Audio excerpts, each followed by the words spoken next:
जय भोलेनाथ। भाद्रपद मास के कृष्ण पक्ष की तृतीय तिथि को सुहागन महिलाएं कजरी तीज का व्रत रखती हैं। कहीं कहीं इसे सतुड़ी तीज के नाम से भी जाना जाता है। साल 2024 में यह पर्व गुरुवार 22 अगस्त को है। धार्मिक ग्रंथों के अनुसार भादो मास की इस तिथि के दिन पहली बार माता पार्वती ने भगवान शिव को पति रूप में पाने के लिए व्रत किया था। यही कारण है कि इस तीज को कुंवारी लड़कियां भी रखती हैं। जहां सुहागिन महिलाएं इस व्रत को अखंड सौभाग्य की प्राप्ति के लिए रखती हैं, वहीं कुंवारी लड़कियां अपने मनचाहे वर की प्राप्ति के लिए इस व्रत को करती हैं। तो आइए जानते हैं कजरी तीज की व्रत कथा क्या है और जिस पौराणिक कहानी को पढ़े और सुने बिना इस तीज की पूजा अधूरी मानी जाती है।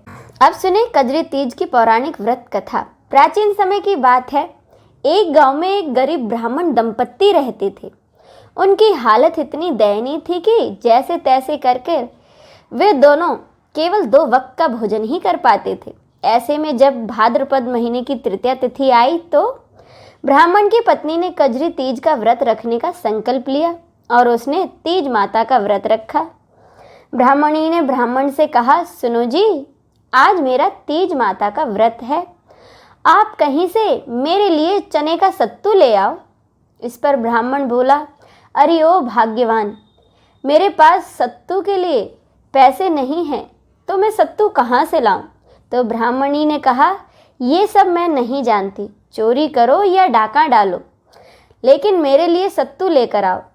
यह बात सुनकर ब्राह्मण परेशान हो गया कि आखिरकार बिना पैसे के वह सत्तू कहाँ से लेकर आएगा।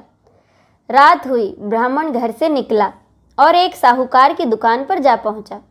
उसने देखा कि साहूकार के साथ साथ उसके सभी नौकर भी सो रहे थे, तो वह चुपके से उस दुकान में घुस गया और सत्तू बनाने के लिए उसने वहां पर चने की दाल, घी, शक्कर लेकर सबको 1.25 किलो के बराबर तोलकर वह लेकर जब निकलने लगा तो खटपट की आवाज़ सुनकर दुकान के नौकर जाग गए और चोर चोर चिल्लाने लगे। ऐसे में साहूकार की नींद भी खुल गई। उसने ब्राह्मण को देखा और उसे पकड़ लिया। साहूकार की गिरफ्त में आए ब्राह्मण ने विनम्रता से कहा कि हे साहूकार, मैं चोर नहीं हूँ, मेरी पत्नी ने आज कजरी तीज का व्रत किया है। मैं तो केवल 1.25 किलो सत्तू लेने आया था, लेकिन सत्तू न मिलने पर सत्तू बनाने की 1.25 किलो सामग्री लेकर जा रहा था। आप मेरी तलाशी लेकर देख लीजिए। इस पर जब साहूकार ने उसकी तलाशी ली तो उसके पास सत्तू के सामान के अलावा और कुछ नहीं मिला।